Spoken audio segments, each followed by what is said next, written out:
How often have you seen a player getting better 10 seasons into his career? It says a lot about LeBron James' game, but he also changed positions. Initially, he was a point guard / point forward. Now, as Bill likes to call him, he's a power guard. And he never really caught the ball with a live dribble. He always had to create for other teammates as well as score the basketball, but you never really saw him as being a scorer. Now he can post a game. Now he can also drive it to the basket and finish over the top with the best of. He's making game-winning shots. He's playing terrific basketball. And, you know, I had Steve Kerr on my podcast this week, and he was talking about the difference in Miami 2 years ago in that Dallas series versus now. You think about, like, just the dribbling. It was a dribbling team. Everybody's just dribbling, trying to beat guys off the dribble. Do that again? This is the YMCA Simmons. I didn't know if I liked the face or the dribbling. That was the 60s. You guys just killed my point. But the ball flies around with them now, and it's about the extra pass, and they play the way that the 80s Celtics and Lakers played. It's the same thing. You know what? Smarter and more efficient. That's what we're talking about. Michael, this guy has said, okay, I've done it all, right, in Cleveland, but win the championship.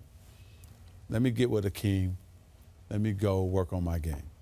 He improved so much in terms of down in that post. Now he controls the game.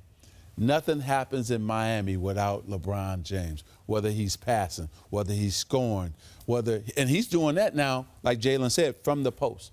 So the guy is just on another level than anybody else right now. Well, listening has a lot to do with this, okay? And the lockout summer. And while he was not allowed to contact you, okay, I mean, he couldn't do that. He couldn't talk to anybody who was, you know, an executive or part owner or any of that. The fact is, the person who said 3, 5, 7 years ago, if he wants to be great, he's got to get a low post game, was Magic. All right, so LeBron acknowledged that. And what I like about it was there was a time, I remember having a conversation with LeBron. He would say, well, I don't know about talking to all these older guys. I can do this. And then, no, he said, wait a minute. I need to get better. That's quite an acknowledgement. And a lot of people in public life don't have the ego that allows them to do that. And so LeBron did. He went to see Akeem if he couldn't come see you. And his game has flourished in a way that I don't even think basketball people, you guys are a little bit surprised, aren't you? Yeah, we're definitely surprised. I mean, he's on another planet right now. Well, we talk about how he's an original prototype. I'm not sure that's necessarily true. We thought we would break down his DNA. Uh-oh. His NBA DNA, I should say. 40% you. Magic, you win 40% of the MVP this year. Uh-oh, 40%? Do I get a check, too? Will Chamberlain, the overpowering part. Larry Bird, the inside-outside game.